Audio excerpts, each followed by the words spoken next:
Hi, my daughter's second birthday party is this coming weekend. It's Friday. And I also have another child too who's 5 months old.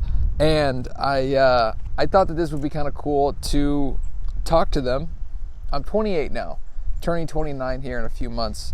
And I thought it would be really cool just to talk to them, the future version of them. So maybe this video isn't for you, but if you are somebody who need some help maybe in the way that you're living your life, I'm going to give you some rules that have helped me live mine a little bit better. So the first rule is to be humble, have humility, but be confident. And so what I mean by that is you need to be able to admit obviously when you're wrong and when you've messed up, and you need to have humility and be humble. So nobody likes somebody who's braggadocious and is always up in their face. But you also don't want to be the type of person that's so humble and has so much humility that they appear unconfident and they actually exist as unconfident. That's something that I have personally struggled with. Is I knew I was good at something, so I had this faux confidence about me, and it wasn't real confidence. I never really thought I was that good at it or that I believed that much in it. What I would suggest doing is making sure that you are confident, having a belief in yourself, making sure that humbleness and humility that you exist with does not consume you in a way where you lose the confidence and the ability to do more. Because in my opinion, you need to have confidence to try new things. So there have been a lot of things that I've started, like I'm trying to dunk a basketball. Dude, I'm like 5'9", 5'10". I can't jump. I'm slow. I'm not an athlete at all. But it's like you have to have a confidence and a belief that you can do it. And I believe I can. I think it's going to be hard, but I think I can. Same thing sort of with making videos is 7 years ago when I picked up a camera, I always wanted to, but it's like I was afraid that I would never make good videos, but then eventually I just said, screw it, I'm just going to do it. I'm just going to make the video. So you need to be able to have humility, be humble, but also be confident, not letting your humbleness and humility get in the way of a belief in yourself. Number 2 is to watch and monitor your time wasters. And so what I mean by this is that we are obviously constantly bombarded by like just everything. I mean, this is why I'm here. It's just number 2. This is why I'm here, is because look at this. I mean, when's the last time you were in a place like this? This is just like a 5-minute drive from my house. It's not that hard to come out to the woods, to go see beautiful things, to hear fish rustling around in the river behind me. It's beautiful out here. And, well, okay, it's an overcast day, but it's Ohio, so it's beautiful for Ohio. So you need to be able to watch your time wasters. If your time waster is going on hikes, going out with friends, having a good time, that is good. Like, to me, those are good things to be doing. Those time wasters are good.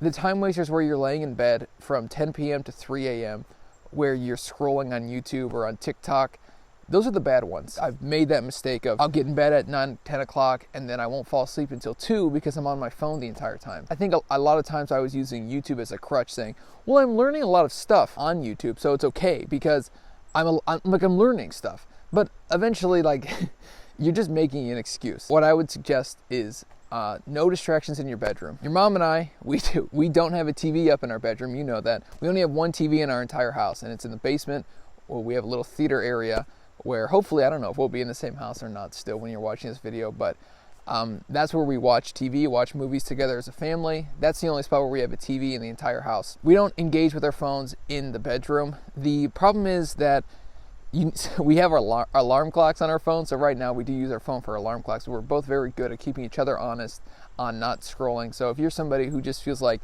time is sort of passing you by, get rid of the technology in your room. It's not that hard. It's literally not hard to not go to bed with your phone. All you have to do is put it outside your door.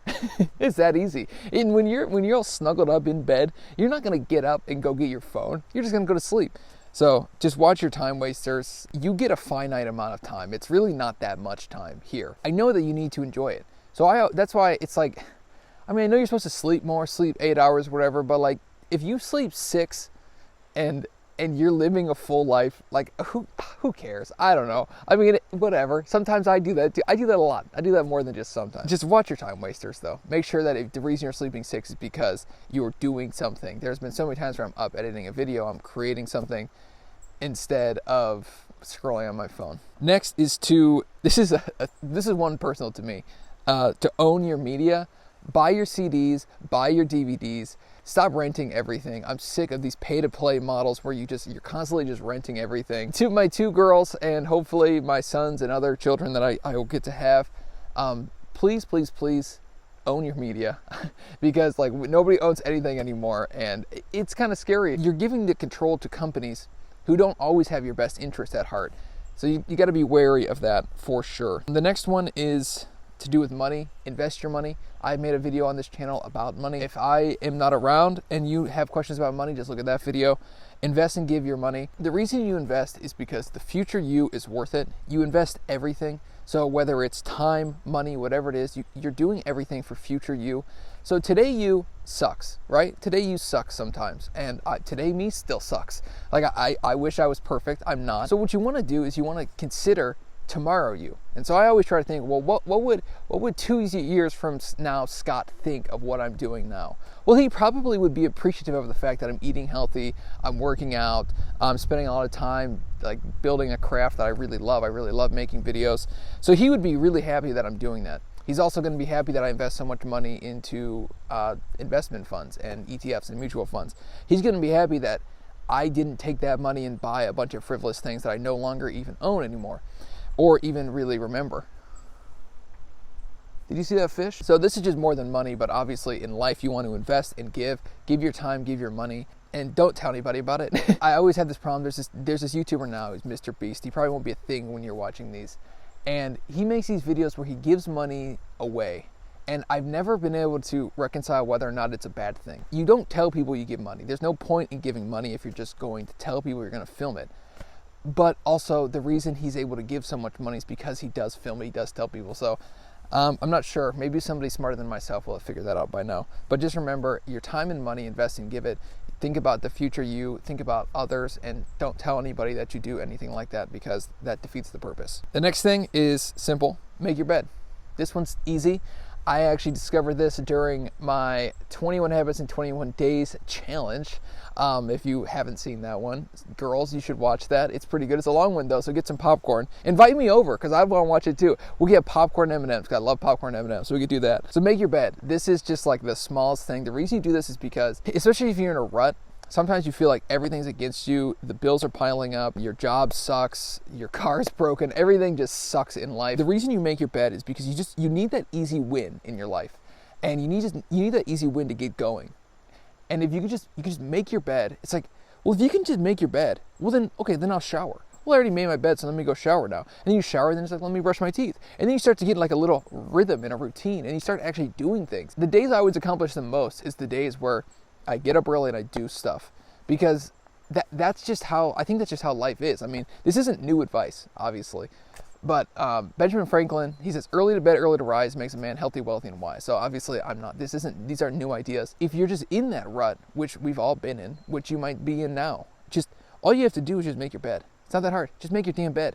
And then once you make your damn bed, you just pick up your damn clothes and clean up your room a little bit. And once you do those two things, you'll feel like $10 million. Nothing makes you feel better than a made bed and a clean bedroom. Those two things alone probably built Apple. I don't know if Apple's still a company now, but it's the one that makes all the phones. And it's like it builds every company. It's like doing those two things is what builds good people and great people. That's what you want to be. The sixth rule, be wary of your base urges and your first thoughts. I think this is something, at least today where we live, there's a lot of frivolous sex, a lot of people just doing things that make them feel good. Dogs live like that. Dogs sort of give into their base urge right away because they're dogs. They can't think. But we actually have the ability to, like, we could see the future in a way where if I punch somebody, I know he's gonna punch me back. And I'm not really an intimidating guy. So if I get punched, I'm probably gonna get knocked out and lose a fight. So you have to be able to do that same thing with your base urges and your first thoughts. I think the idea with the base urges is, the reason I don't drink and I don't do drugs is because I know that they could feel good. But I also know that tomorrow I'm gonna feel like crap. The next day I'm gonna feel like crap. I'm gonna feel guilty about it. So I don't do it. So you have to be able to reconcile that within yourself. It's like, what's okay? I'm not saying all alcohol is bad. It's not what I like to do. So you have to be able to see the future. That's one of the great abilities that we as humans have, is that we can see past our like base urges. It's unlike dogs. Like dogs, they see food and they eat it. Like we have this dog, Peanut, And you know Peanut, she's gone by the time you watch this. She's the blonde dog. And one time she was able to get into the food bin, and she just kept eating and got sick, got really, really sick. And the reason that happened is because she couldn't see past that base urge of, well, there's food here, I'm going to eat as much of it as I possibly can. So it goes with, I mentioned sex earlier, but I'm also talking about other things too, like food. Obviously, you know that your dad has struggled with weight, so you have to think about that too, because it's like, there's this quote from like Chanel or something, and I don't know why I like it so much, but it's like, nothing tastes as good as skinny feels, which isn't really true, because some stuff does taste really good, but it's not the way skinny feels, but it's the way being skinny positively impacts your life. Like, you can go on hikes, you can run around with your kids. Just being thinner is just better. So being able to look past your base urge and think past that. It's like, well, I'm not gonna eat this candy bar because I know it's bad for me. Your first thought, this is a dangerous thing I think a lot of people have gone into with the Twitter era, where, I don't know if Twitter's still a company by the time you watch this, but it's just basically, it's this app that people send 140 to 280 character messages. And it's very reactionary, and it's very dumb. It's not like an intelligent app. I don't use it. Not that because I'm too smart for it, but it's like, I don't want to get any more dumb. I don't have enough brain cells left. So the reason I don't use it is because of that. But there's like this reactionary thing I think that's happened with Twitter that's forced. I guess it's X. I think it's called X. I don't know if it's still around. It probably isn't. But what happened is, like, basically, if you could say something dramatic, you need to respond quickly, and you use your first thought to respond to that. And that's how you get people, that base urge, that first thought, that's how you get people to respond. And that way it's a lower level way of thinking, I think. Whereas, like, every time, if I did everything that was my first thought, I probably, like, you're not going to have any success if everything you do is just the first thought that you have. We can sit down and take a second to answer a question. You can sit down and just think, I see a candy bar. My first thought is, I'm going to eat that. It's like, well, don't just do that. Why don't you take a half second and go, well, if I eat this candy bar, I'm going to feel like crap. And I just had another candy bar earlier today, and I'm supposed to be going to the gym. Maybe I could have something else. So your first thought is probably a wrong thought. Not necessarily, but a lot of times it is a wrong thought. So those are my 6 rules that I have. I will have more rules for you next year, but I do have some ideas that I want to just get across past those, just like see where we're at in 2024. Donald Trump and Joe Biden are going to be the nominations from the Democrat and Republican Party. I don't know who's going to win. I think it's going to be a bloodbath, and I'm not looking forward to it. You both scare the absolute crap out of me. I feel like you are both on suicide missions all the time. It's terrifying. I wish I could protect you from everything, but I know I can't, and I know I need to let you fall sometimes. But seeing your little girl fall is a punishment worse than death, I think. So it's hard to see my little kids fall. I think there's a switch that flipped for me where I cared more about myself than your mother before we had you. And then once we had you, I think a switch flipped where I cared more about you and your mother than I did about myself. And that's been really interesting for me, because that's been about 2 years now that's happened. It's weird. It's like I lived my life one way for so long, and now I completely changed the way I'm living my life. And it's good though. I like my life a lot better now than I ever have. I'm doing this stupid dunking challenge that I don't know if I'll be able to do anything like that, but I want to show you kids that, look, your dad is like the most average dude ever. If he can get even close to doing it, you can do pretty much anything. Things that Scott is doing well at 28 years old. I work out a lot. I work out consistently. I've never loved your mother as much as I do now. I feel like I'm actually taking advantage of my 20s, the energy that I have. I wake up every day appreciative of the fact that I'm alive still, and I want to sort of grab life by the balls and keep going. And I'm really proud of myself for doing that. Obviously, you don't want to be prideful, but it's good to look back and see that you're doing things right, because you need to know that you're doing things right. A few things that I'm personally struggling with is that I don't always feel fulfilled with my day job. It's fulfilling in a way where I get to provide food for you and your sister, but it's not exactly what I planned on doing in my life. There are things I like more, but it's fulfilling in a way. Part of me fears that I'll be in the same exact spot that I am in now in 15 years. I know that that's a dumb thing to fear, because I felt like that. I basically have thought that my entire life, and it's never really been true, that I've never just stayed in the same spot. But I'm afraid of that. I'm afraid of not moving forward. That's like how I'm built. Like, you know that's just how I am. And I'm worried about that. I'm worried about not being further along than I think maybe I should be. A big reason is because I've spent the last 6 years trying to make it on YouTube, and I don't want to make it. I want to be famous. I don't want anybody to ever recognize me on the street, but I would love to make a living off YouTube, or at least making videos. And I've spent 6 years doing it, 6 years on a tech channel, 1 year on this channel. This channel is like, this is my magnum opus. This is my pride and joy. I love this channel. And I'm afraid I'm wasting my time. Like, I spend a lot of time each week, probably 30 hours each week on YouTube, on top of a 40-hour job, working out, hanging out with you guys, that, I'm afraid I'm spending my time in the wrong spot. But it's a gamble, and I'm going to take it because I love it, and I've been really enjoying it. It's freezing out here right now. It was supposed to be like 55, 58 today, and then it's like 40. I'm spending 30 hours a week, and if I were to just put that time into something else, maybe your life would be better. And I have an immense guilt about that, where I feel like for those 30 hours each week, I'm sort of choosing myself over you two. But I think it's the right decision. I'm trying to think ahead, and I think it makes the most sense, but it's hard. I don't know. I can't predict the future. I can't say exactly what's going to happen in the future, but I think I'm doing the right things. And yeah, so chasing my dreams makes me feel selfish. Like, I work out, I get up early, I don't sleep a ton. I don't spend as much time with you guys as I feel like I should sometimes. And yeah, so there's a selfishness about it, but I don't waste time. If you think I did, then I failed, because I never want you to ever feel like I wasted time, where, oh, Dad's just like putzing around on his phone. Like, I'm so sick of him watching his phone. All right, so I have a few things now that I'm afraid of, just within the world and within the culture. Loneliness, I just made recently a video about that, but that video now is probably 25 years old when you watch this. I'm terrified of that. I think that that's one of the biggest and scariest things, is the amount of people that are just lonely. Humans need connection. It's good to get out here by yourself, but it's better to do it with friends. And I'm afraid of that. I'm afraid of people using their phones too much. Like, that's obviously, that you saw the way your mother and I lived, how we were barely on our phones, and I know that. I can say that for a fact, because that's something I'm deeply concerned about, so I know that we won't. I'm afraid of people using their phones too much.